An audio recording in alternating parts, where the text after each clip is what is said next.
नमस्कार, मैं अशोक राज आप सभी का अल्बिडो आईएएस में हार्दिक स्वागत करता हूं। जो नए नए हमारे यूट्यूब पर जुड़ रहे हैं उनका तहे दिल से वेलकम करता हूं, और जो हमारे पुराने दर्शक हैं, पुराने सब्सक्राइबर हैं, मैं उनसे ये आशा करता हूं 2023 यदि मेंस दे रहे हैं 100% निकालने की, अंतिम सिलेक्शन लेने की तैयारी में जुट जाए, और जो 2024 में हैं वो अभी से जुट जाए।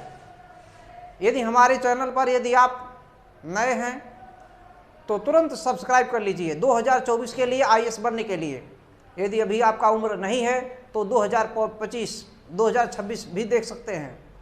जो अभी 19-20 साल के हैं, 18 साल के स्टूडेंट हैं, अभी से तैयारी पे जुटे हैं, तो धीरे धीरे तैयारी कर सकते हैं। हालांकि मैं बहुत स्पीड गति से और टू दी पॉइंट सटीक तरीके से ऐसा क्वेश्चन सेट करता हूं, ऐसा क्वेश्चन बताता हूं कि 100% आपके एग्जाम में आने की प्रबल संभावनाएं रहती हैं, और अच्छे से अच्छे स्कोरिंग। क्योंकि आप कोई बुक से पढ़ेंगे या किसी से द्वारा पढ़ेंगे, उसमें मैपिंग लोग नहीं करा पाते। मैं इतिहास के टॉपिक में भी हर क्वेश्चन में मैपिंग लाता हूँ, जियोग्राफी में तो मैपिंग लाता हूँ। ज़्यादा से ज़्यादा हर क्वेश्चन में लगभग 1-2 मैप जरूर बनाइए। बिना फिगर के बेकार है।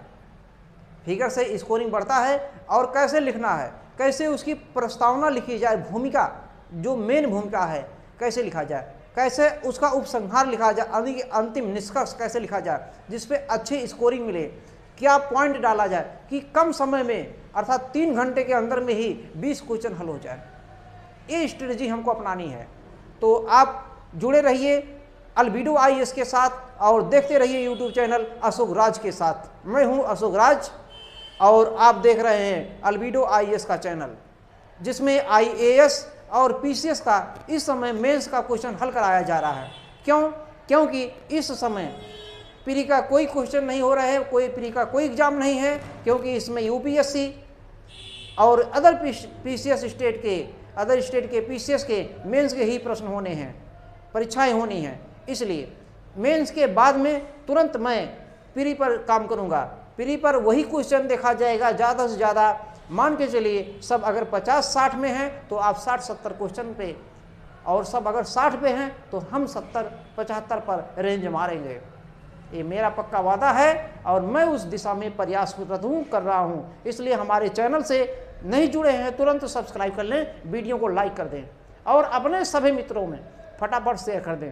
क्योंकि ज़्यादा से ज़्यादा शेयर करेंगे, ज़्यादा से ज़्यादा सब्सक्राइब लोग करेंगे, तभी ज़्यादा से ज़्यादा हिंदी मीडियम के बेल्ट को। अब ऐसा नहीं मान के चलिए कि सबका, जितने लोग देख रहे हैं, जितने लोग यूट्यूब पढ़ रहे हैं, या जितने लोग दिल्ली में मुखर्जी नगर में या इलाहाबाद में प्रयागराज में जितने लोग पढ़ रहे हैं हिंदी मीडियम से, सबका सिलेक्शन होगा? सबका नहीं सिलेक्शन होगा ना। मात्र कुछ ही परसेंट, 2-3% का ही सिलेक्शन है। जितना सीट आता है, 1000 सीट है, तो कितने लोग भर रहे हैं फॉर्म, कितने लोग बैठ रहे हैं एग्जाम में, प्री मेंस में, उसमें से देखिए सिलेक्शन कितना है। इसीलिए हमने अल्बिडो रखा है। अल्बिडो मतलब मेन खास, जो यानी कि बहुत कम लोग ही जिसमें आ रहे हैं, इसलिए हमको स्ट्रेटजी बनाना है।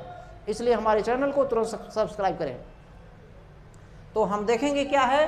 प्रश्न दिया क्या गया है, पर्यावरण से संबंधित है। पर्यावरण में बहुत ही सरल प्रश्न है, लेकिन इसका उत्तर लिखना कठिन। प्रश्न है आर्द्रभूमि क्या है? आर्द्रभूमि, वेटलैंड्स। What is wetlands? आर्द्रभूमि क्या है? उसके बाद लिखा है आर्द्रभूमि के संरक्षण के संदर्भ में बुद्धिमत्तापूर्ण उपयोग। बुद्धिमत्तापूर्ण उपयोग ये शब्द 1971 में आया था, जब रामसर सम्मेलन हुआ था। रामसर जो स्थान है ये ईरान में है। ये आर्द्रभूमि जो हमारा नुकसान हो रहा है पूरे विश्व में, उसी को संरक्षण देने के लिए ईरान के रामसर नामक स्थान में 1971 में 2 फरवरी को सब लोगों ने सहमत दिया, हस्ताक्षर किया। इसीलिए 2 फरवरी को आर्द्रभूमि दिवस मनाया जाता है। तो उपयोगिता, बुद्धिमत्तापूर्ण उपयोग की रामसर संकल्पना को स्पष्ट कीजिए। इसके महत्व की विस्तृत चर्चा करते हुए इसके भारत में रामसर स्थलों के 2 उदाहरण का उदाहरण कीजिए, यानी कि उसकी व्याख्या भी करना, उदाहरणों की व्याख्या। तो प्रश्न समझ में आ रहा होगा प्रश्न है वेटलैंड से, आर्द्र भूमि से। लेकिन अब इसमें सवाल देखिए, इसमें तो लिखना आसान है, क्योंकि पहले दे दिया आर्द्र भूमि क्या है, इसलिए लिखना आसान। सबसे पहले हम किसकी डिफिनीशन लिखेंगे? आर्द्र भूमि। आर्द्र भूमि क्या है, सबसे पहले हम इसी को डिफाइन करेंगे। आर्द्र भूमि भैया क्या है? आर्द्र भूमि मतलब होता है नम भूमि। आर्द्र भूमि का मतलब क्या होता है? नम भूमि। नम भूमि मतलब मान के चलिए जो दलदली भूमि है, गीला भूमि, जल से भरा हो, वो कोई स्थान जल से भरा हो, यदि जल से पूर्णता भरा हो या तो आंशिक रूप से, आंशिक मतलब आधा लगभग, आंशिक मतलब पूरा ना भरा हो, आधा या आधा से ज़्यादा, पूरा से कम। तो कोई स्थल जो आंशिक रूप से या पूर्णता जल से भरा हो या नमी युक्त हो, वो भूमि आर्द्र भूमि होता है। ये भूमि कहाँ मिलेगा? तालाब के पास में, नदी के पास में, झीलों के पास में, झरनों के पास में, समुद्र के किनारे किनारे, नदी के किनारे किनारे, कृत्रिम झील के पास मिलेगा, मछली वाले तालाब के पास में मिलेगा। ये ऐसे स्थान जो होते हैं जल से भरे रहते हैं, या पूर्णता भरे रहें या आंशिक रूप से भरे रहें। जितने भारत में तालाब हैं, जितने भारत में नदियां हैं, अगर हम भारत की बात हो रहा है, ऐसे पूरे विश्व के संदर्भ में है, ये पूरे विश्व के संदर्भ में है। लेकिन हम भारत के संदर्भ में अगर बात करते हैं तो भारत के लोग जाने कि जितने तालाब हैं, जितने नदियां हैं, जितने समुद्र के किनारे किनारे का भाग है, झरने हैं, ये सब नमी युक्त भूमि होते हैं, जल से भरे हुए भूमि होते हैं। यहाँ पर सबसे ज़्यादा जैव विविधता पाया जाता है। जैव विविधता का मतलब ऐसा क्षेत्र, बायोडाइवर्सिटी, ऐसा क्षेत्र जहाँ पर लगभग हर प्रकार के जीव पाए जाते हैं। हर प्रकार के, जिस स्थान पर लगभग हर प्रकार के, सभी प्रकार के जीव जंतु वनस्पतियाँ पाई जाती हैं, वो क्षेत्र जैव विविधता होता है। तो जो ये आर्द्र भूमि है, इस आर्द्र भूमि में सबसे ज़्यादा जैव विविधता भी क्षेत्र मिलते हैं। तो सबसे पहले हम लिखेंगे आर्द्र भूमि क्या है। आर्द्र भूमि क्या है? आर्द्र भूमि नमी या दलदली वाला क्षेत्र होता है। आर्द्र भूमि नमी या दलदली वाला क्षेत्र होता है। देखिए लिखेंगे, सबसे पहले डिफाइन करेंगे आर्द्र भूमि नमी या दलदली युक्त भूमि होता है। आर्द्र भूमि नमी या दलदली युक्त भूमि होता है जहाँ पर भरपूर मात्रा में नमी हो, जहाँ पर भरपूर मात्रा में नमी हो या आर्द्रता हो, नमी हो, तथा वह स्थान पूर्णता या आंशिक रूपेण जल से भरा हो, ऐसा भूमि जो होता है आर्द्र भूमि होता है। और इसके स्थान पर क्या लिखेंगे? ये आर्द्र भूमि, ये है आर्द्र भूमि का स्थान का क्षेत्र, नदी, तालाब, झील, झरना, पोखरे,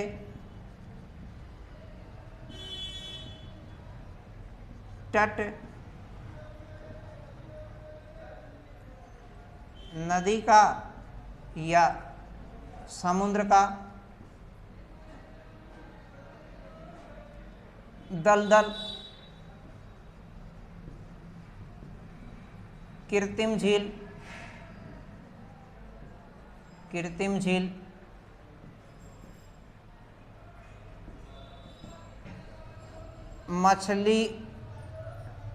मछली युक्त तालाब, मछलियों का तालाब, मछली का तालाब, मछलियों का तालाब आदि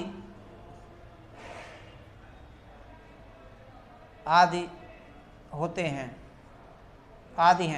आदि होते हैं, ऐसा लिख सकते हैं। स्टेटमेंट बैठना चाहिए, लिखते समय ध्यान देना है और शब्दों का दोहराव नहीं होना चाहिए, ये बात को ध्यान देना। आर्द्रभूमि में जो होते हैं ये जैव विविधता के लिए अति महत्वपूर्ण होते हैं, और ये जो जैव विविधता होता है ये जलीय भी हो सकता है और स्थलीय भी हो सकता है, दोनों हो सकते हैं। भैया समझ में आया कि नहीं? तो देखिए यहाँ तक हो गया, हटा दिया जाए इसको, फिर आगे बढ़ते हैं।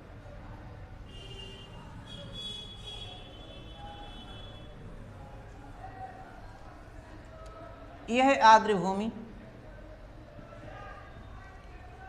यह है आर्द्र भूमि।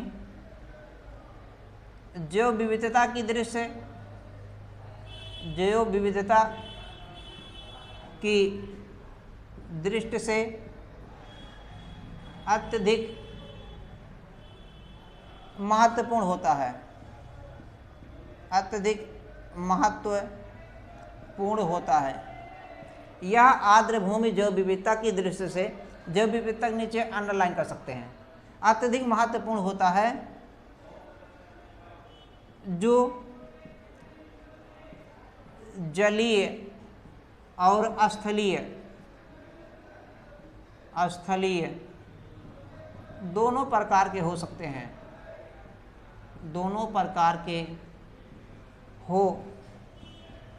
होते हैं,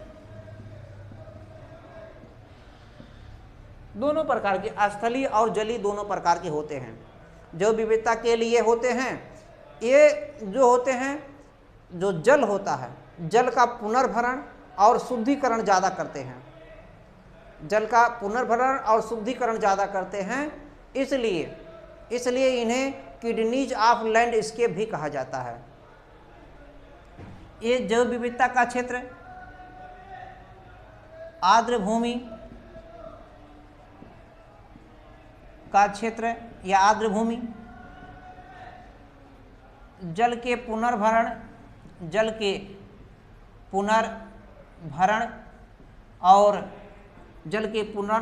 और शुद्धिकरण के लिए महती भूमिका निभाते हैं, महती भूमिका निभाते हैं। देखिए एक शब्द हमने महत्वपूर्ण एक बार लिखा है, अब दोबारा शब्द महत्वपूर्ण नहीं लिखना। महत्वपूर्ण के स्थान पे उसी का दूसरा रूप है महती, तो महती भूमिका निभाते हैं। लेकिन अंडरलाइन ध्यान करिएगा, पूरे के पूरा जितना आप उत्तर लिखते हैं 4-5 जगह अंडरलाइन जो बहुत मेन हो वहीं पे करना है, 4-5 जगह, ज़्यादा नहीं कि पूरे आप कापी में ही अंडरलाइन कर दीजिए। तो जैव विविधता हमने मार दिया, ये अंडरलाइन करने का स्थान नहीं ठीक है, ये हमने बता दिया। महती भूमिका निभाते हैं पुनर्भरण में, इसलिए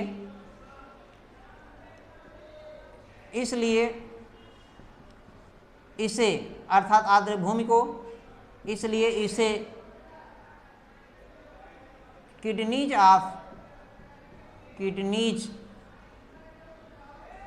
अब अंडरलाइन कर दीजिए, जगह कम है, किडनीज ऑफ क्या नाम उसको कहते हैं अभी जो बताया, kidneys of landscape, kidneys of landscape, kidneys of landscape कहते हैं। किडनीज ऑफ क्या कहते हैं? लैंडस्केप। जैसे किडनी क्या काम करता है मानव शरीर में, किडनी क्या करता है? जल का शुद्धिकरण करता है, रक्त का शुद्धिकरण करता है, रक्त का शुद्धिकरण करता है। तो उसी तरीके से ये जो आर्द्र भूमि है जल का पुनर्भरण भी करते हैं, जल का शुद्धिकरण भी करते हैं। इसीलिए वेटलैंड को किडनीज ऑफ क्या नाम है इसको, लैंडस्केप, किडनीज ऑफ लैंडस्केप कहा जाता है। यही इतना नहीं, ये जैव विविधता ज़्यादा पाने की वजह से इसको इकोलॉजिकल सुपरमार्केट कहते हैं। जैव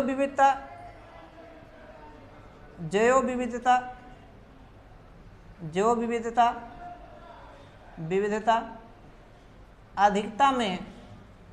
अधिकता में उपलब्ध होने के कारण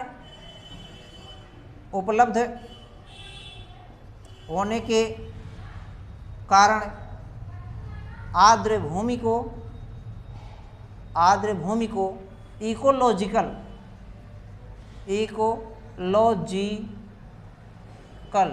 सुपरमार्केट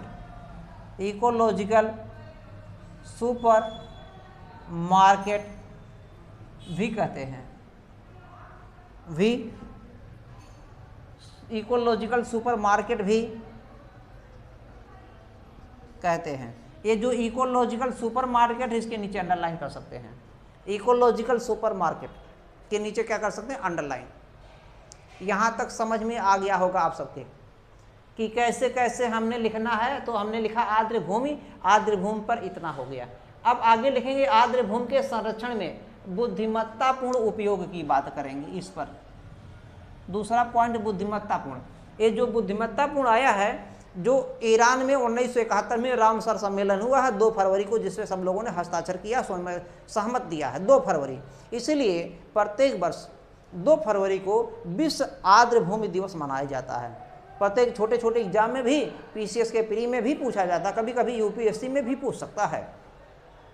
2 फरवरी को विश्व आर्द्रता दिवस मनाया जाता है प्रत्येक वर्ष, क्योंकि जन जागरूकता फैलाने के लिए, ताकि लोग आर्द्र भूमि का संरक्षण करें। सरकार के साथ साथ जब तक जनता किसी भी चीज़ के लिए संरक्षण नहीं करेगा, उतना वास्तव में संरक्षण नहीं हो पाएगा। इसलिए जन सहभागिता बहुत ज़रूरी है और प्रशासनिक अधिकारियों को भी इसमें इन्वॉल्व होना चाहिए। जन जागरूकता बढ़ाने में बढ़िया महत्वपूर्ण भूमिका निभाना चाहिए। यहाँ तक सबके समझ में आ गया, क्लियर हो गया? इसको हटा दिया जाए। अब हम आगे लिखेंगे, इसको हटा दें तो भैया देखो, ठीक, ओके।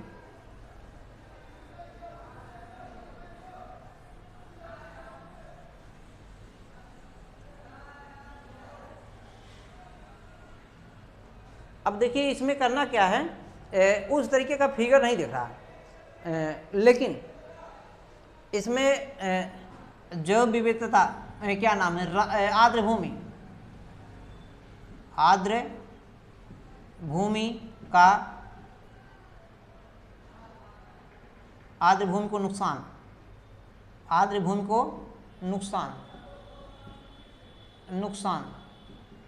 हो रहा है।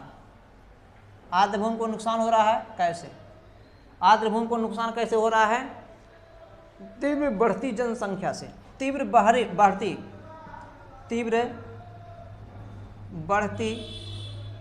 जनसंख्या,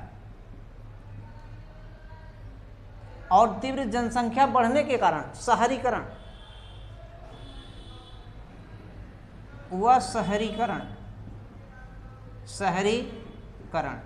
जनसंख्या बढ़ने के साथ साथ क्या है, शहरीकरण, तथा इसके साथ साथ क्या, शहरीकरण के साथ साथ क्या हो रहा है, औद्योगिकरण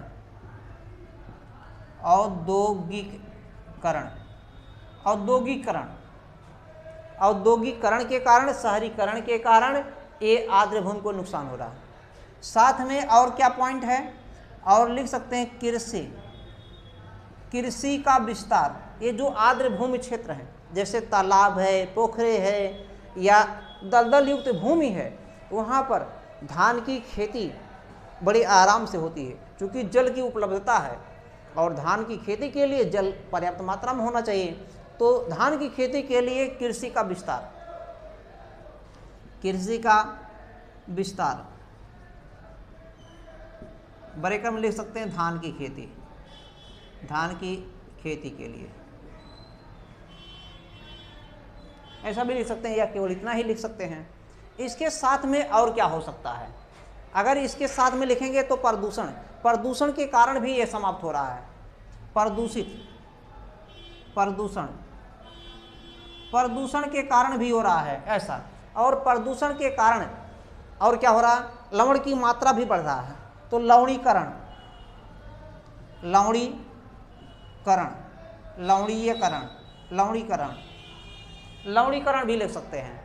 नुकसान, अनेक प्रकार की प्रजातियां आ रही हैं एक एक स्थान पर, ये अनेक प्रकार की प्रजातियां इस आर्द्र भूमि को नुकसान कर दे रही। कुछ प्रजातियां ऐसी ये फायदेमंद हैं, कुछ प्रजातियां ऐसी होती हैं नुकसानदायक।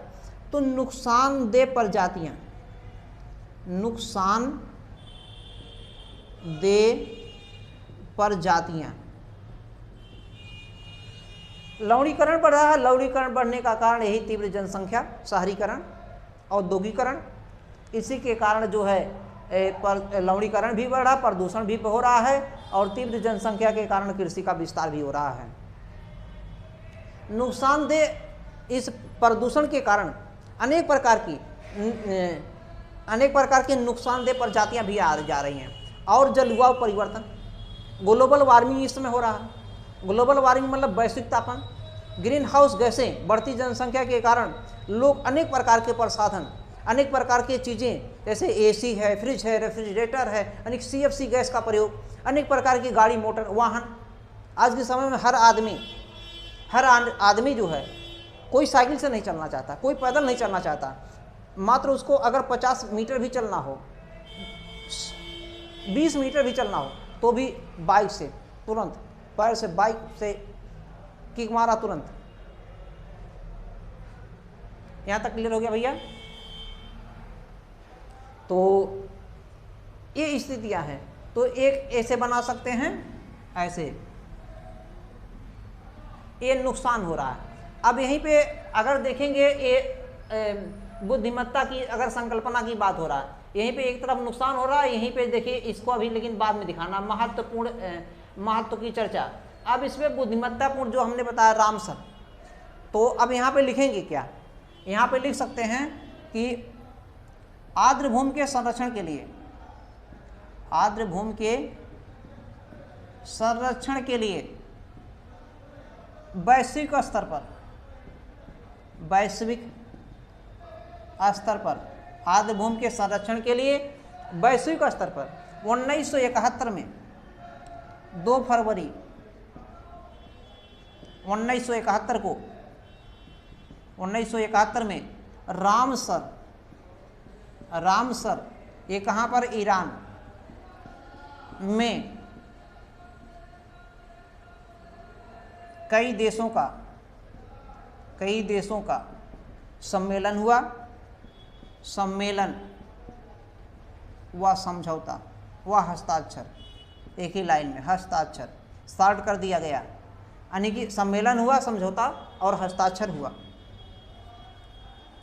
यहाँ तक क्लियर हो गया? इस हस्ताक्षर में लगभग कितने लोग, 158 देश के लोग माना जाता है। ऐसा कितने देश हैं? लगभग 158 देश के लोग, और 1758 वेटलैंड को चिन्हित किया गया। इसमें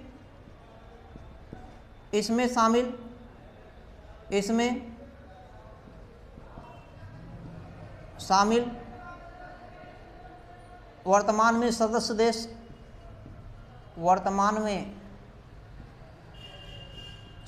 देश, देशों की संख्या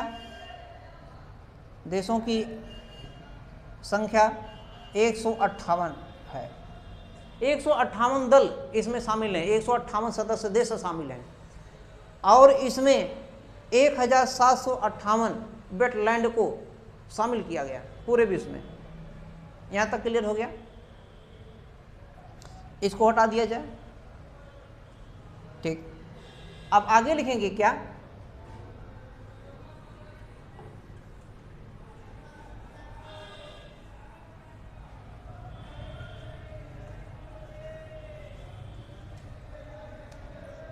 इसमें कुल 1758 वेटलैंड यानी कि आर्द्र भूमि को शामिल किया गया। विश्व में 158 वेटलैंड्स को शामिल किया गया। वेस्टलैंड स्थलों को शामिल किया गया। ये लिखेंगे। लगभग कितने हैं? तो 158। अब इन 1758 जो वेटलैंड्स हैं, तो इसमें भारत में लगभग मान के चलिए 115 आर्द्र भूमि को शामिल किया गया था। लेकिन आज 2023 जुलाई 2023 तक भारत में 49 आर्द्र भूमि शामिल है इस समय। तो लिखेंगे वर्तमान में भारत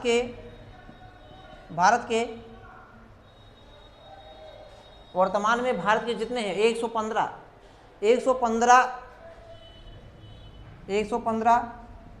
आर्द्र भूमियों की सूची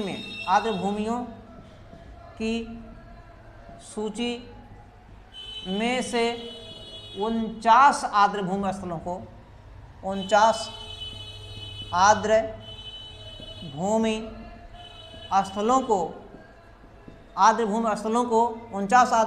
स्थलों को रामसर में शामिल किया गया। रामसर में शामिल किया गया। देखिए, हमारे राइटिंग पे नहीं जाइएगा, क्योंकि मैं एक टीचर हूँ, गुरु हूँ, पढ़ा रहा हूँ, तो आपको थोड़ा सा साफ साफ लिखना है। कॉपी में लिख रहे हैं ना बैठ के, लिखने का एक अलग सिस्टम होता है जब स्टूडेंट रहता है, पढ़ाने वाला सिस्टम अलग रहता है। तो थोड़ा आप साफ साफ ध्यान दीजिएगा, अक्षर पढ़ने लायक हो, राइटिंग से नहीं मतलब, लेकिन पढ़ने लायक हो, ताकि पढ़ने में एग्जामिनर को बाधा ना उत्पन्न हो। एग्जामिनर को बाधा उत्पन्न होगा पढ़ने में, अच्छा समझने में, तो एक भी नंबर अगर काट दिया तो फिर बेकार है। इसलिए थोड़ा फास्ट लिखेंगे और प्रत्येक अक्षर पर ध्यान देंगे, मात्राओं पर भी ध्यान देंगे, कामा कहाँ लगेगा, कहाँ क्या लगेगा, इस पर ध्यान देना पड़ेगा। तो आर्द्र भूमि स्थलों में से रामसर में शामिल किया गया कितने? 49। अब ये 49 आर्द्र भूमि हैं रामसर में जो भारत के शामिल हैं। भारत में इसमें 149 की लिस्ट दिया गया था, जिसमें से इसके पहले 36 था, फिर धीरे धीरे बढ़ाते इस समय अभी 2021 में 4 नए स्थलों को शामिल कर लिया गया, जिससे 4 स्थलों के नए शामिल होने से इनकी संख्या कितना हो गया है? 49। अब ये 49 जो है, इन्हीं 49 में से जो ज़्यादा और खतरे लायक हैं, जिनको और संरक्षण देने की आवश्यकता है, जिनको और ज़्यादा सुरक्षित रखने की आवश्यकता है, उनको कहते हैं 2 इसमें हैं। उनको क्या कहते हैं? आप सुने होंगे, क्या नाम उसका? Mantoux record. अभी उस पर हम बाद में चर्चा करेंगे। तो मॉन्टेक्स रिकॉर्ड जो बहुत ज़्यादा इस आर्द्र भूमि में से जिसको रामसर में शामिल किया गया है, भारत सरकार ने दिया है कितना? 115 आर्द्र भूमियों की सूची भारत सरकार ने, कि हमारे यहाँ इतने 115 को रामसर सूची में शामिल किया जाए। लेकिन उसमें से कितना शामिल हुआ इस समय 2023 तक कितना शामिल हो पाया है? 49। अब इनमें से जो सबसे ज़्यादा संरक्षित करने की आवश्यकता है, जिसको पर्यावरण की दृष्टि से बहुत ही अति महत्वपूर्ण है, उसको बचाना बहुत ज़रूरी है, उसको कहते हैं मॉन्टेक्स रिकॉर्ड। और मॉन्टेक्स रिकॉर्ड में भारत के 2 स्थल हैं। एक स्थल मिलेगा आपको, अभी इस पर आगे लिखना होगा मॉन्टेक्स रिकॉर्ड पर। एक स्थल है केवलादेव राष्ट्रीय उद्यान, नेशनल पार्क है केवलादेव। ये राजस्थान के भरतपुर जिले में, उत्तर प्रदेश के पास में, जो आगरा मथुरा देख रहे हैं वहीं के पास में सटा हुआ पास में मिलेगा भरतपुर। उत्तर प्रदेश से आगरा जो मथुरा देख रहे हैं, आगरा ताजमहल सभी देखे होंगे। आगरा के पास में आप राजस्थान में जब एंट्री करेंगे तो भरतपुर मिलेगा। भरतपुर डिस्ट्रिक्ट है, जिला है राजस्थान का। उसी भरतपुर जिले में केवलादेव घाना पश्चिम बिहार के नाम से है, पूरा नाम केवलादेव घाना पश्चिम बिहार राष्ट्रीय उद्यान है उसको। और दूसरा कौन है? दूसरे की अगर बात करेंगे, लोकटक झील। ये लोकटक झील कहाँ है? मणिपुर में। लोकटक झील कहाँ है? मणिपुर में। मणिपुर में देखे होंगे, मणिपुर में क्या नाम है? लोकटक झील। उसी लोकटक झील में जो है फुमफुटी पाया जाता है। फुमफुटी, फुमफुटी मतलब इसको इस तरीके की दिखता है लोकटक झील, लग रहा तैर रहा है, ऐसे तैरते हुए लग रहा है, क्योंकि उसमें फुमफुटी पाया जाता है, लगता तैर रहा है। तो इस लोकटक झील को तैरता हुआ झील भी के नाम से भी जाना जाता है। वहीं पे एक हिरन रहता है, वो हिरन उसी फुमफुटी पर से चलता है, इसी झील के पास में ही है। तो ऐसा लगता है कि वो हिरन जो है डांस कर रहा हो, इसलिए उसको डांसिंग डियर भी कहते हैं। इसी मणिपुर में लोकटक झील में ही पाया जाता है, यहीं पे ही रहता है। तो एक हमने बताया लोकटक झील, लोकटक झील इसमें मॉन्टेक्स रिकॉर्ड में है, और दूसरा है केवलादेव। केवलादेव पक्षी विहार है। ये कैसा है? ये पक्षी विहार है, केवलादेव पक्षी विहार। ये कहाँ पर है? भरतपुर, राजस्थान। और ये कहाँ है? मणिपुर में। ये लोकटक झील कहाँ है? मणिपुर में। तो इसको हटा देते हैं, लिखना होगा। तो यहाँ तक आपके भैया समझ में आ गया होगा बुद्धिमत्ता उपयोग की बात जो रामसर की संकल्पना में किया जा रहा है ना। इसमें 161 जो है, 161 क्या है? 161 मिलियन क्षेत्र हैं पूरे विश्व में। पूरे विश्व में आर्द्रभूमि की संख्या लिख सकते हैं। पूरे विश्व में आर्द्र भूमि का क्षेत्रफल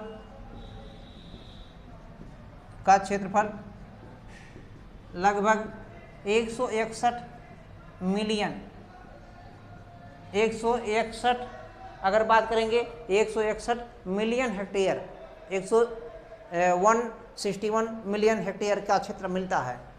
मिलियन हेक्टेयर का क्षेत्र मिलेगा पूरे भारत, पूरे विश्व में। क्लियर हो रहा? ये लिख सकते हैं। कुछ फैक्ट भी डालना सपोर्ट के लिए अच्छा होता है, क्योंकि सपोर्ट करता है लिखने में, आंसर में। यहाँ तक हो गया, इसको हटा दिया जाए, फिर आगे बढ़ते हैं।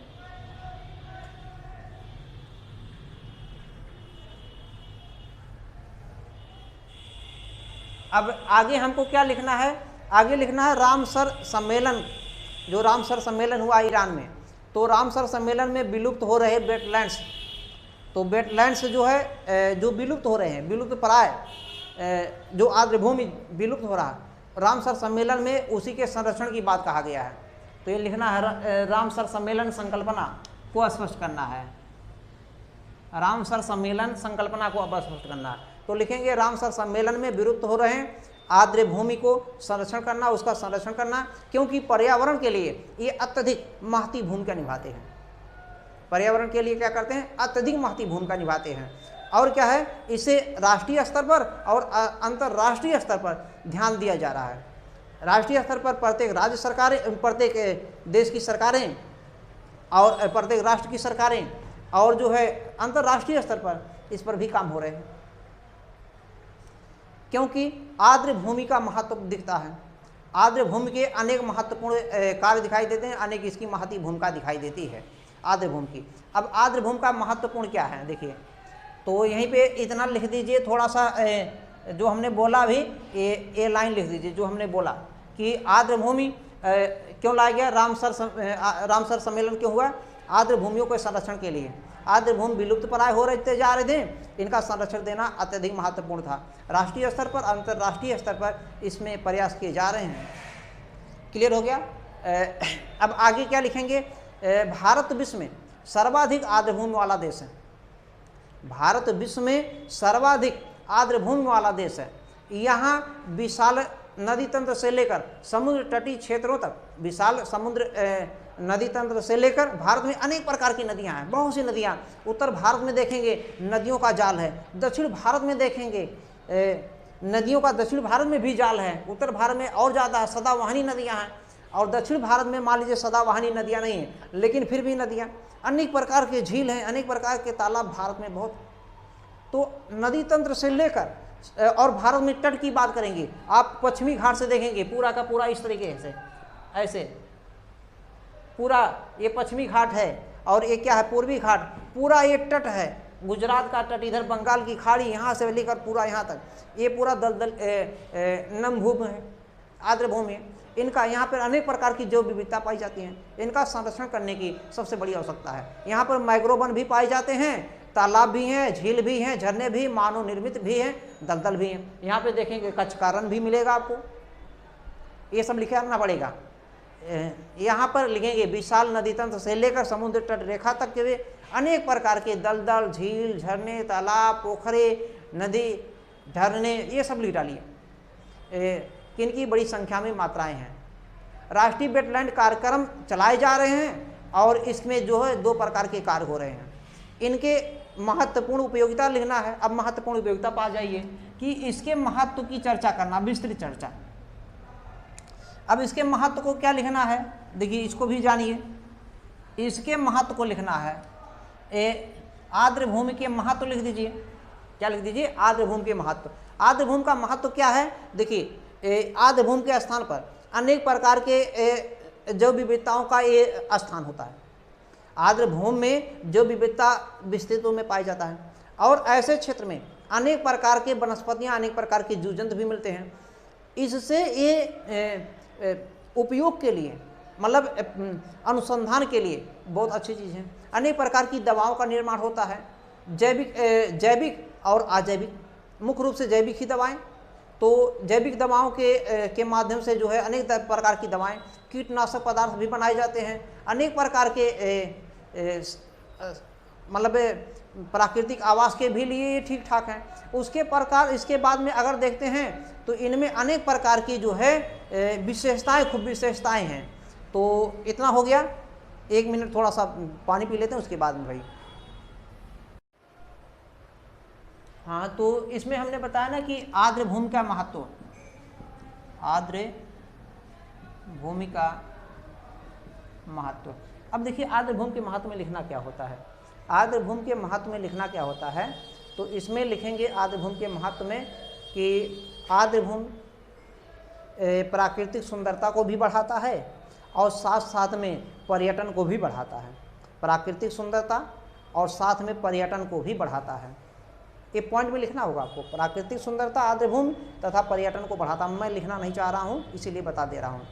इसके साथ साथ में अगला पॉइंट लिखेंगे, ये जैव विविधता का भरपूर स्थान होता है। जैव विविधता का, बायोडाइवर्सिटी का भरपूर स्थल होता है। इसके साथ में अगला पॉइंट लिखेंगे, ये जल विद्युत के लिए भी बहुत उपयोगी है, जल विद्युत के लिए। अगला पॉइंट लिखेंगे, इसके पहले मैं बता चुका हूँ शुरुआत में ही, ये जल के पुनर्भरण और जल के पुनर्चक्रण में, जल के शुद्धिकरण में भी इसकी महती भूमिका है। आगे और क्या लिखेंगे, ये उत्पादक क्षेत्र होता है। जो आर्द्र भूमि होता है उत्पादक क्षेत्र। उत्पादक में क्या है, इसमें ज़्यादा से ज़्यादा विश्व में लगभग 2/3 यानी कि 2/3 अर्थात सर्वाधिक मछली का उत्पादन केंद्र इसी वेटलैंड्स में ही प्राप्त होते हैं। वेटलैंड्स है क्या, नदी है, तालाब है, पोखरे है, समुद्र है, ये सब है। समुद्र किनारा है, बीच में समुद्र में कब, किनारे किनारे में ज़्यादा मिलते हैं मछलियाँ, नदी में मिलते हैं, तालाब में यही सब ज़्यादा है। तो मत्स्यन क्षेत्र ज़्यादा है। आप देखेंगे अगर अटलांटिक महासागर में इधर से गल्फ की जलधारा, उधर से लेब्राडोर की जलधारा, लेब्राडोर की जो जलधारा है ठंडी जलधारा, गल्फ की जलधारा गर्म है। जहाँ पे गर्म और ठंडी जलधाराएं मिलती हैं वहाँ फाग, कोहरे का निर्माण होता है, जिससे प्लैंक्टन नामक समुद्री वनस्पतियाँ अनेक प्रकार की उपलब्ध हो जाती हैं, उनके लिए अनुकूलन होता है। और प्लैंक्टन नामक समुद्री जीव के होने से मछलियों का उत्पादन बढ़ जाता है। तो एकदम किनारे पर ही होता है, मान के चलिए किनारे पर, समझ में आ रहा कि नहीं। कनाडा के पास में है, कनाडा के तट पर, कनाडा की पूर्वी तट पर। तो जो वेटलैंड्स वाले क्षेत्र होते हैं उसी पर ज़्यादा उत्पादन होता है। और क्या करता है, ये प्रदूषण को समाप्त करता है। तो ये इसके महत्व में आप उपयोगिता में दिखा सकते हैं। और क्या दिखाएंगे, और कच्चे माल के भी रूप में, भोजन के रूप में भी, औषधि के रूप में भी ये आर्द्र भूमि वेटलैंड्स हमारे लिए उपयोगी हैं। भोजन ज़्यादा उपलब्ध होता है यहाँ पर। कच्चे माल यहाँ से ज़्यादा से ज़्यादा, औषधि होता है, इसके पहले मैं बता चुका हूँ, अनुसंधान में भी काम करता है, अनेक प्रकार की दवाओं के सर्च में भी ये उपयोगी है। इतना हो गया। अब इसके आगे लिखेंगे, आगे क्या लिखेंगे, अगला पॉइंट जो ये था कि रामसर स्थल के 2 उदाहरण, ये 2 उदाहरण की बात हो रहा है, मोन्टेक्स रिकॉर्ड की बात हो रहा है। अब लिखेंगे 49 रामसर स्थलों में से, ये भारत के 49 रामसर स्थलों में से 2 स्थलों को मोन्टेक्स रिकॉर्ड में शामिल किया गया है, मोन्टेक्स रिकॉर्ड में शामिल है, मोन्टेक्स रिकॉर्ड में क्या है, शामिल है, मोन्टेक्स रिकॉर्ड में शामिल है। अब 2 कौन है, तो हमने नंबर 1 पे बता दिया है, एक है केवलादेव पश्चिम बिहार, केवलादेव पश्चिम बिहार है, ये कहाँ पर, केवलादेव जो पश्चिम बिहार है राष्ट्रीय है।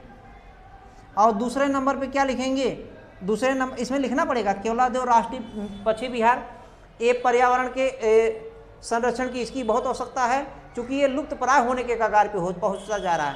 प्रवासी पक्षियों का सबसे बड़ा केंद्र है, यहाँ पे अनेक प्रकार की प्रवासी पक्षियाँ आ रही हैं, आती हैं जाती हैं, प्रवासी पक्षियों का एक केंद्र है, संरक्षण करना इसका जरूरी है, विलुप्त होता जा रहा है। 1981 में सबसे पहले इसी केवलादेव को 1981 में सबसे पहले भारत के, अगर भारत की बात की जाए, जो इतने हैं 49 रामसर जो स्थल हैं, इसमें सबसे पहले इसी केवलादेव को 1981 में रामसर में रखा गया था। किस में रखा गया था, रामसर में।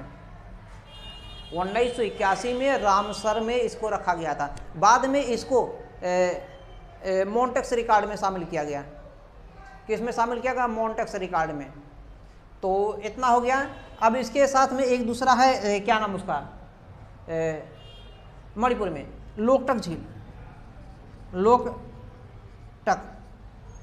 लोकटक झील, ये जो लोकटक झील है, ये भी कहाँ पर है, लोकटक झील, ये भी मणिपुर में है और ये भी मोन्टेक्स में। तो भारत के 2 ऐसे हैं स्थल जो रामसर में से शामिल निकाल करके रखा गया। कहाँ पर, रामसर में तो है ही है, रामसर में भी वो है, जो ये दोनों रामसर में भी है और मोन्टेक्स रिकॉर्ड में भी है, यानी कि इनको ज़्यादा संरक्षण देने की आवश्यकता है। 1990 में एक रामसर में जोड़ा गया था ये लोकटक, और ये 1981 में जोड़ा गया था रामसर में। बाद में इनको जो है 1990 के बाद से 1993 में इनको जो है इसमें मोन्टेक्स में शामिल किया गया, मोन्टेक्स में शामिल किया गया। यही इतना लिखना है, क्लियर हो गया। और इसमें ज़्यादा कुछ पूछा नहीं जा रहा था, है तो प्रश्न बहुत आसान भी और जटिल भी, पढ़ने वाले के लिए आसान है और ना पढ़ने वाले के लिए कठिन है।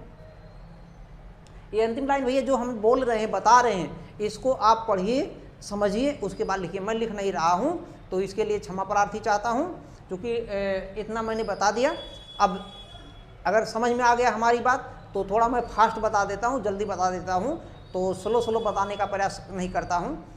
मुझको धीरे धीरे बताना चाहिए, बहुत धीरे धीरे। मैं इस बात को जानता हूँ, लेकिन मैं बहुत जल्दी फास्ट बोल देता हूँ, नाना पाटेकर की तरह जल्दी बोल देता हूँ, फराटा मार देता हूँ। तो थोड़ा सा मैं इसके लिए क्षमा प्रार्थी चाहता हूँ, लेकिन फिर भी समझ में आ गया होगा। अगर एक बार नहीं समझ में आया, दोबारा देखेंगे, दोबारा 100% समझ में आएगा। मैं सरल भाषा में बताता हूँ और लिखना आपको इसी भाषा में। इतना भी सरल नहीं बताता हूँ और न इतना कठिन बनाता हूँ, क्योंकि एक सिविल प्रशासनिक अधिकारी के लिए न जटिल लिखना है न सरल, मीडियम रेंज, और मैं मीडियम रेंज ही अपना के लेके चल रहा हूँ। वीडियो को लाइक कर दीजिए, मैं फिर बोलता हूँ, और सब्सक्राइब कर लीजिए चैनल पर नए हैं, और अपने सभी मित्रों को, देखें या ना देखें, पढ़ रहे हो या ना पढ़ो, सभी मित्रों को जो भी हैं यथासंभव जितना चाहिए क्या कर दीजिए, शेयर कर दीजिए, और उनसे रिक्वेस्ट कीजिए, आप भी हमारी तरफ से रिक्वेस्ट कीजिए, भाई सब्सक्राइब कर लें, ताकि हमारा चैनल ग्रो करेगा। हम ज़्यादा से ज़्यादा काम करने के लिए तत्पर होंगे। हम आगे जो है ये जो लिखने वाला सिस्टम है हम लाएंगे, वो डिजिटल बोर्ड, ताकि उसमें लिखा लिखाया मैटर रहे। पढ़ाना आसान होता, लिखा लिखाया मैटर में लिखना नहीं पड़ता है, केवल समझा दीजिए। समझाना भी आसान, लिखना भी आसान। धन्यवाद।